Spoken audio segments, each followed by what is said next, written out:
Assalamualaikum warahmatullahi wabarakatuh. Kembali lagi bersama saya di channel Fadli Hasibuan 88. Tetap di dua konten. Di video kali ini saya berada di perkebunan kelapa sawit. Seperti yang kawan-kawan lihat di belakang saya, dipenuhi dengan pohon kelapa sawit. Dan di depan saya juga pohon kelapa sawit. Dan di sebelah kiri saya ada sedikit hutan ya kawan-kawan. Hutan satu tumpuk namanya, bukan hutan gariang tumpuk. Jadi di sini pembahasan kita tentang harimau. Sifat harimau yang memiliki sifat balas dendam, kawan-kawan. Memiliki sifat balas dendam yang sangat kejam. Dengan alasan balas dendam, kita semua yang menonton video ini berpikir ada kata balas dendam, ya. Ada kata balas dendam. Kenapa ada kata balas dendam? Berarti ada masalah di lingkungan mereka, di tempat mereka. Ekosistem tempat mereka diganggu atau dirusak, kawan-kawan. Harimau itu memiliki insting untuk membalaskan dendamnya kepada kawannya yang sudah tiada, yang sudah diburu. Taringnya diambil, kulitnya diambil, dan dimusnahkan. Harimau yang tersisa, kawan-kawan, akan membalas dendam. Insting balas dendamnya itu sangat tinggi. Dia tidak peduli siapapun itu yang masuk ke area mereka, hutan rimba, mau itu anak-anak, mau itu perempuan, mau itu laki-laki, orang dewasa, yang sudah tua, yang sudah jompo, rata. Itulah dia pembalasan dendam harimau Sumatera, kawan-kawan. Eskavator datang membuka kebun, merusak tempat mereka. Si eskavator pergi, dan datanglah seorang kakek-kakek, orang tua, ke tempat yang barusan dirusak eskavator, yang tempat mau dibuka perkebunan, dan diterkam. Padahal yang merusak perusahaan tadi, ya, perusahaan yang merusak menggunakan eskavator. Dan dia pergi, dan seorang kakek-kakek datang mencari kayu, dan diterkam dan dimangsa habis.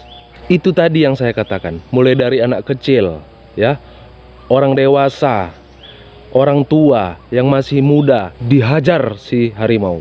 Insting berburu, insting balas dendam harimau Sumatera sangat tinggi, kawan-kawan. Kenapa ada insting balas dendam? Kata balas dendam berarti kawan-kawan sudah tahu tempatnya dirusak, khususnya di Sumatera, kawan-kawan. Sumatera Utara, siapa yang tidak mengenal Sumatera Utara, Sumatera Barat, Sumatera Selatan? Pembukaan lahan dengan cara habis, hutan dihajar. Setelah itu harimaunya disalahkan. Tiba-tiba ada korban yang dimangsa di dalam hutan, di tempat perusakan atau pembukaan lahan tadi. Harimaunya disalahkan. Manusia yang datang ke tempat mereka membuka lahan, harimaunya disalahkan. Ingat, insting harimau balas dendam tadi yang saya katakan sangat tinggi. Sebenarnya harimau itu tidak mau bertemu dengan manusia, tidak mau memangsa manusia, tapi manusia sendiri yang ingin dimangsa harimau. Mereka masuk ke tempat harimau, kawan-kawan, ke hutan, masuk ke rimba. Jadi siapa yang harus kita salahkan di sini? Sebagian manusia itu sendirilah yang merusak hutan, merusak ekosistem hutan tersebut, ya. Sebagian manusia itulah yang rakus, ya, mengambil tempatnya, merusak tempatnya, mengambil rumah mereka. Pemburu nakal datang, masuk ke hutan, ya, memburu anaknya, mengambil anaknya, dijadikan barang yang sangat mahal, dipelihara, kawan-kawan, ya, dipelihara di tempat yang tidak layak. Padahal harimau hewan yang sangat dilindungi. Kita ulang sekali lagi, harimau hewan yang sangat dilindungi. Akan tetapi sebagian manusia pemburu nakal masuk ke dalam hutan, anaknya masih kecil, kawan-kawan, diambil dan dipelihara di tempat yang tidak layak, di tempat yang bukan tempatnya. Harimau akan balas dendam. Induk harimau akan balas dendam. Induk harimau akan masuk ke perkebunan kelapa sawit mencari anaknya. Makanya ada istilah di Sumatera, harimau gila masuk ke perkebunan kelapa sawit. ada harimau gila masuk ke perkebunan kelapa sawit. Seperti itu kata-katanya. Harimau yang disalahkan. Padahal si harimau mencari anaknya, kawan-kawan. Dia kehilangan anaknya. Coba kita manusia, kita kehilangan anak kita sendiri, kemana kita melapor? Ke pihak yang berwajib. Dan kita akan mencarinya. Begitulah harimau. Akan mencarinya. Kemanapun itu akan dia cari. Kalau dia tidak menemukan anaknya, sifat balas dendam tadi pasti berlaku di perkebunan kelapa sawit dan di hutan rimba.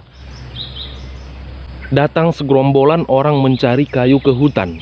Pihak yang pertama, orang yang paling pertama yang merusak hutan tadi, perusahaan sudah merusak hutan, dan datang pihak kedua, ketiga, keempat mengambil kayu, kawan-kawan. Dan diburu harimau, sementara harimau mencari anaknya. Dia sudah kehilangan anaknya, dan dia bertemu dengan sosok manusia di tempat lingkungan hutan yang sudah dirusak tadi. Maka berlakulah hukum rimba, hukum balas dendam yang ada di hutan, kawan-kawan.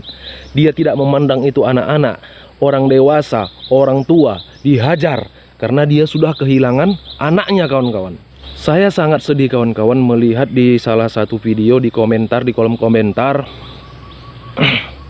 harimau itu diburu karena sudah memangsa orang yang masuk ke dalam hutan, kawan-kawan.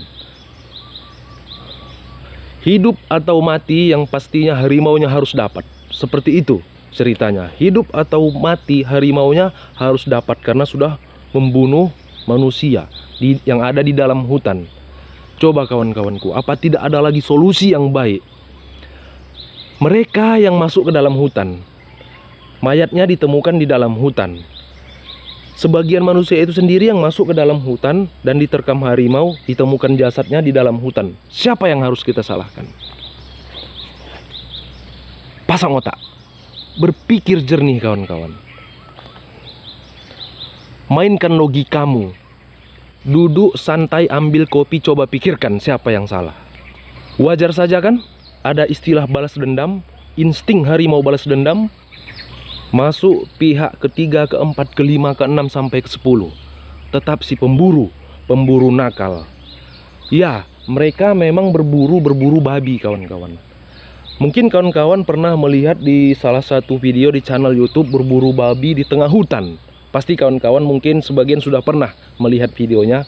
Berburu babi di pinggiran hutan. Coba pikirkan, berburu babi di pinggiran hutan. Coba kita berpikir aja yang logika, berpikir sehat aja, kawan-kawan. Si pemburu itu berburu babi di perbatasan hutan, di pinggiran hutan, ya. Menembak babi, mengambil buruannya si babi yang sudah mati tadi dan dibawa pergi, dinaikkan ke dalam truk, ya, ke dalam mobil jeep dan dibawa pergi. Coba itu babi, ekosistem yang ada di dalam hutan, di tengah-tengah hutan, makanan harimau tersebut. Makanan harimau Sumatera, buruan harimau Sumatera, kijang, rusa. Pemburu datang mengambil kijang, rusa, babi. Makanan mereka yang ada di dalam hutan. Berburu, pemburu masuk ke dalam hutan mencari kijang, rusa, babi. Saya ulang sekali lagi, ya. Kijang, rusa, babi diburu di dalam hutan. Pakai logika kita. Manusia masuk ke dalam hutan mengambil makanan. Di mana pihak yang berwajib? Coba.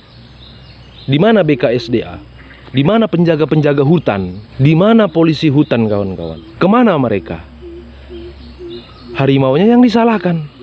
Coba kan? Harimaunya yang kita salahkan. Pemburu dimangsa harimau di tengah-tengah hutan. Padahal si pemburu itu berburu mencari babi, ya. Babi itu ekosistem makanan harimau tersebut. Kok berburu di dalam hutan rimba? Kan itu lucu, aneh. Jadi kalau yang namanya binatang buas seperti harimau, ya, dia akan menggunakan insting balas dendamnya, kawan-kawan. Hukum rimba berlaku. Itu pasti. Insting balas dendam harimau pasti ada. Assalamualaikum warahmatullahi wabarakatuh.